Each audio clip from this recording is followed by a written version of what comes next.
National Hispanic Heritage Month coming up in this month, September. And I have a special guest that's going to share some recipes to help us celebrate that. And we have celebrity chef. I'm really excited. We have celebrity chef Nelson Herman. And he was on, you might have remembered him from Top Chef season 18. And he's also the chef at two restaurants. And they're in Nelson, or they're in California, I'm assuming, right? Yeah, both in downtown Oakland.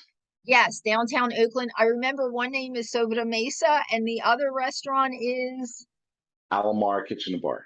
Elamar Kitchen and Bar. Okay, and they're in downtown Oakland. So if anybody's visiting downtown Oakland, they can just pop in. Yes, please do. Yes. Sobremesa is a really sexy cocktail bar with Wow. delicious tapas and cocktails. And Huh? then Alomar, it's a family-friendly seafood restaurant. Think about eating seafood boils with your hands and getting messy and having a lot of fun. Oh, well, that does sound like a lot of fun. So you were, I know, National Hispanic Heritage Month is coming up very shortly, and I know you have some recipes. You have something that you had said you were going to share with us that uses plantains, which I think is interesting because not everybody, I think people don't don't like, not that they don't like to cook with plantains. I think they're kind of afraid of using them if they, if it's not in their background to use plantain Yeah, cooking. Do you find that? I do, and it's so easy to cook with. It's just like cooking with a banana, Yes. So it's intimidating looking at, but once you peel it, it's so easy to cook. You can do it. You can broil it. You can put it in the oven and bake it. You can Uh-huh. fry it too, like I do. There's so Okay. many different ways of using it. So plantains, I know it looks, if you just look at it, it looks like a banana, but they are harder than, the consistency is harder than a banana, kind of like a potato, right? And you slice it up and you can do just what you said. All the different things that you just said, Yeah. It's so there's one plantain, right? But right? you can have it either when it's green, Uh-huh. where it's more savory and it gets crispy if you fry it like a French fry, Ooh, or if that's you bake it, you can mash it like mashed potatoes uh-huh. if you boil it. But you can also let it ripe, so you can see more yellowish, kind of yellow and black banana. That's Okay. the ripe plantain. That's one of my favorites because it's sweet, it's delicious, it's gooey once you fry it, or Uh-huh. even bake it in the oven. It's so delicious, and that's the one I want to use for this recipe that I do at Sobremesa. Great, great. So go ahead, you can share that recipe with us, and I'm hoping it will get people to cook with to try plantains, to try using them and cooking with plantains. So let us know what this recipe is. Of course, of course. So this is a recipe we do at Sobremesa. It's a Uh-huh. delicious tapas, and it's inspired by something my mom used to do for me when I was young. Right. Which, and by the way, I'm Dominican in nationality, so Yes. Afro Latino. I was born in New York City in the Washington Heights neighborhood. If Yes. you guys ever saw the movie In the Heights, that's my neighborhood. Actually, I'm sorry. You know what? I wanted you to share with us a little bit about yourself because I know everybody's going to want to hear about how did you get started before you do the recipe. So I know you told us a little bit about your background, but how did you get started becoming a chef? Well, growing up, it was always a hobby. So it was something I would just kind of would be observing my mom and grandma cooking in the kitchen, Uh-huh. seeing what they were doing, watching, being excited about the food, and Uh-huh. really wanted to know how it's prepared, how it's made from start to finish. It Yes. wasn't like I just want to eat. It was just like I was curious about the process, Right. which looked so fun because I would see my mom just dancing to merengue or salsa while she's cooking, having a great time. It wasn't like a very super serious moment. She was Uh-huh. having fun doing it. And the end product was absolutely fantastic. My mom is one of the best cooks. I love my mom's cooking. And it was always this curiosity growing up, but I would never put myself in the kitchen. Uh-huh. I don't know why. It was some kind of fear or taboo. Like I was, being a man, I couldn't be in the kitchen in our culture at that time. But I should have just went in there. My mom was like, "You should have just told me you like to cook. I would have taught you a lot." Um, But growing up, I would kind of like start experimenting in the kitchen when nobody was around. I was Uh-huh. having fun with it. It wasn't a passion yet, not until about 18, 19 years old, Mm-hmm. when I would cook and try and cooking for my friends. I would Uh-huh. do the food for the barbecues, and I was loving it. Like Uh-huh. there was this like love for what I was doing. And then at one point, there was a choice I had to make where I was like, okay, do I pursue this as a career or not? Let me try this out. Uh-huh. Sign up for culinary school, and I've been in it ever since. Been in Oh, the business 23 years. wow. Wow. That's Yeah, exciting. That's exciting. yeah. But it became a real passion and a love, and I knew I was meant to do what I'm Wow. doing now. Wow. That's great. Well, that's great. It's really important that it is a passion and you love it, Oh and you yeah, can tell by all the things you're doing. So, so tell us then. So this recipe with plantains, and you said that this recipe you serve this at Sobra Mesa in Oakland? I do, I do. So if someone's kind of afraid to try it, you can always come and try that sort of mix up first and see if Yes. you like it. But it's a really Yes. easy, fantastic recipe. Again, it's inspired by something my mom used to do when I was young, Uh-huh. called pastelón de plátano. So Okay. plátano is a Spanish name for plantains. They grow all over the Dominican Republic, all over West Africa and Central America too. Uh-huh. So I use the sweet plantain, which Hmm. is my favorite. It's super easy to cook with. Okay. I think people have kind of get intimidated at how to peel it, but it's so easy. You cut both ends and you slice a couple slits and you pull it right off. Again, like a banana. But I think if you start with the sweet plantain, it becomes easier because it's soft and it's easier to peel. The Yes. green one is definitely a lot harder. It took me a while to get used to kind of peeling that because it could get really stuck on the skin, Uh-huh. get all over your fingernails, unfortunately. But once you have it, it's fantastic. But so the pastelón de plato my mom used to do is almost like a layered lasagna, but Ooh, instead of the pasta, oh, you would use the mashed plantain. ooh, yummy. So you have this beautiful kind of gooey, soft, meaty, cheesy, delicious kind of inspired by lasagna, Right. called pastel de plátano. Uh-huh. So I wanted to do a different one at Sotomesa, make it more tapas style. So I would take the sweet plantain and Uh-huh. cut almost like an insert inside. Think of it Uh-huh. looking like a canoe, basically. Okay. Uh-huh. So I'll take a little bit of the inside off, and then I will cook this ragu. And I do a vegan one at Sotomesa using impossible meat and also soy chorizo. Uh-huh. So Oh, you wow. know, That's really good. a lot of us love, especially here in California, Mhm. love the spices that chorizo has, whether it's the soy one or the actual pork chorizo. And the soy chorizo, even though it's made out of soybeans, it has the same spices as the pork one would have, and it's so Oh, delicious and kind of a lot of umami in there, which is a great. So it's so easy to cook with. So yes. what you want to do is have a saute pan Uh-huh. at a medium heat. I Uh-huh. never, and that's one tip I would give to everybody, never cook with high heat. You don't need to, unless you're trying to sear something really hard and get some really good color. But if you're making a sauce, you're making anything else that's kind of softer and takes a lot more time, you Uh-huh. want to start at a medium to low heat, never high heat. That's Okay. how you burn things easily and things get really, it's not going to work out. Yes. Uh, that's a tip I actually got from my mom, which is great. Yes. I learned a lot from her, but I also learned a lot from other great chefs. I've been, again, working in amazing restaurants throughout the years. Cooked in Italy myself. Did some stints in Spain too, which I Yeah. learned so much. But again, you want to have a saute pan or cast iron is even better.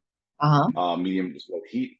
You want to start searing your meat, or again, the impossible meat and soy chorizo together Uh-huh. with like about 2 tablespoons of canola oil. Uh-huh. I love to use canola oil because it's more neutral, doesn't burn as fast. Okay. Um, being cooking in Italy, a lot of us cooked with olive oil, right? Olive oil is delicious, fantastic, but it burns really fast. You have to be really careful. Does.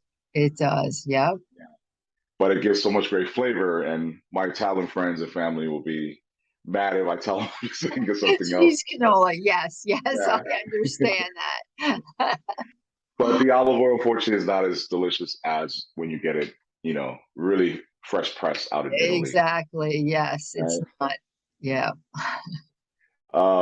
But you want to do that. You want to sear the plant-based meats. And one thing about Impossible Meat, if someone hasn't tried it, it's really cool to cook with. Okay.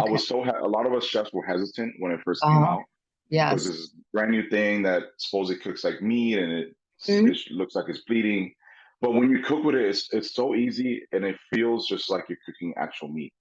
It is. It is. And And I was just going to say, I didn't want to interrupt you, but I just want to say I like to highlight vegan or vegetarian recipes on my show. I'm actually a yeah, vegetarian, but if somebody did want to use meat, they can just substitute the impossible meat for yeah, regular meat, right? So yeah, it's for probably sure. that easy. Yeah. For sure. And that's a great thing about Impossible Meat is like it's not really made for vegans. It's also Right. made for meat eaters who want to kind of eat a little bit healthier, Uh-huh. can't eat as much meat as they used to. I just turned 41 not too long ago, so I have to watch my the food that I intake also. You know, a lot of Yes. us do when we get to a certain age. So Yes. thinking Yes. about what's healthier to eat, moderating your food intake, especially your protein intake, is very important. So Yes. I love using Impossible Meat just to get that kind of nostalgic flavor that I want in Yes. meaty, Yes. but eating something a lot healthier. So I Yes. definitely recommend Impossible Meat. But again, soy chorizo is fantastic too, and it cooks really, really well together with Impossible Meat. It already adds the spices that you want, so you don't have to go too crazy Have to on it. add. Yes. Uh-huh. Yeah, so for this recipe, you want to use about half pound Impossible Meat. So one packet that comes in at the store. Uh-huh. For the soy chorizo, you want to use 1 cup of that. Okay. So you're cooking it together, but you also want to add some garlic, some onions. I love to use red onions. That's my favorite to use. You can also use the Spanish yellow onions, which are a lot more affordable and delicious too, or the Uh-huh. white onion if you're a fan of that. But red onions sliced, just sauteing it with the meat because the Impossible Meat actually has a lot of great flavor already packed into it. And it looks like it's fat, but it's not, you know. But Uh-huh. they add these cool things that really you can add garlic and onions and it cooks well, really delicious all together. Yeah. So you want to saute that down, almost like making a traditional ragu, Right. whether it's Italian or French style. Right. And then my secret for this is a seasoning called adobo, adobo Okay. sazon. So if Uh-huh. you want to highlight Latin flavors Mhm. in all your cooking, that's the best seasoning to use.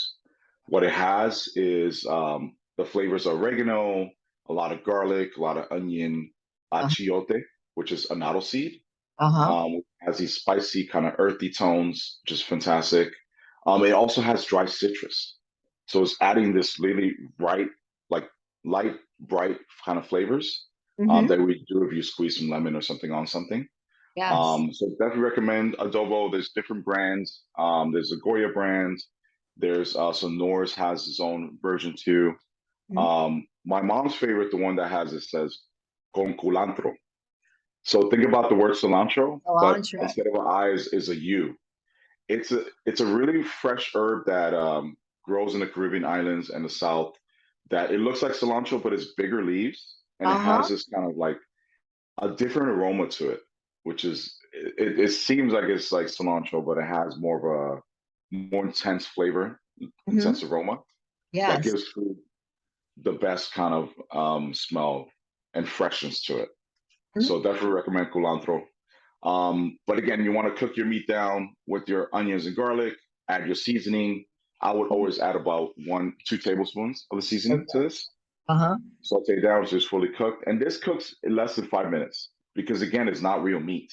Right. So if you Exactly. want something super quick, this is the easiest thing to use.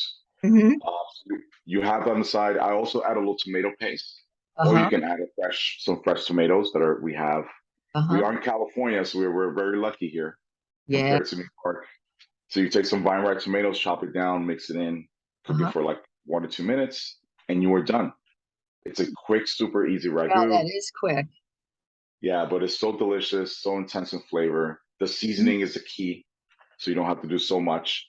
And then the tomato paste really binds things together. Uh-huh. It doesn't make it kind of separate, keeps everything in. So I recommend 1 tablespoon of tomato paste. the best ones. San Marzano is one of the best tomato brands you want to find. Yes. Italian approved too. Yes, definitely. I can attest to that. Yes, San Marzano. Beautiful, So sweet. beautiful. Yes. Yeah. So that's what you want to do. You want to put that to the side, let it cool down a little bit. And Okay. now for the plantain, there's two ways of doing it. So for us as tapas and more of a chefy style, I Uh-huh. would cut that canoe, I Hmm. would say. Yes. But you can always just slice it. So think like you're slicing banana at the bias, Okay. and you want to pan fry this. You can Okay. pan fry it, but also there's a way of doing it in the oven. I Uh-huh. recommend the oven just at this stage of my life to eat a little bit healthier. We're Yes. using plant-based items. So I would bake it Uh-huh. in an oven for at 375 degrees.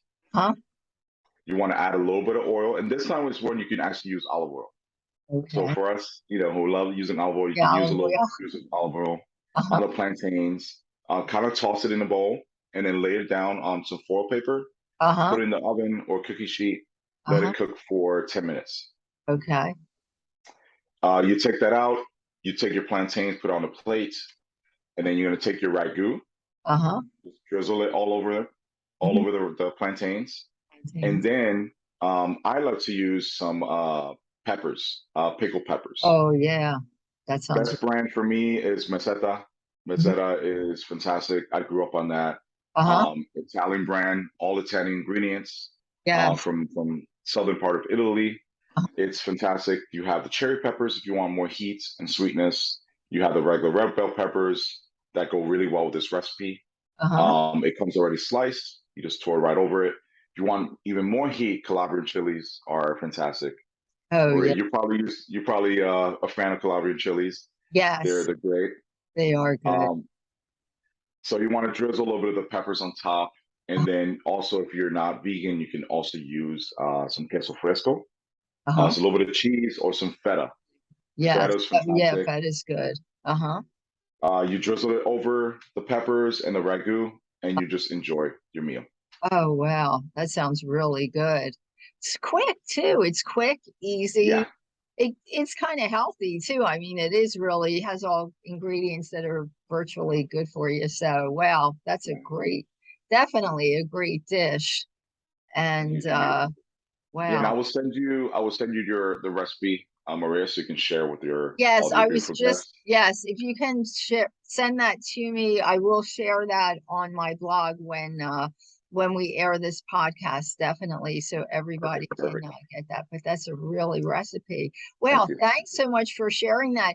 So, Nelson, tell us the name of your restaurants again. I know Soda Mesa, and they're both in downtown Oakland, and the other one is Other one is Alamar Kitchen and Bar.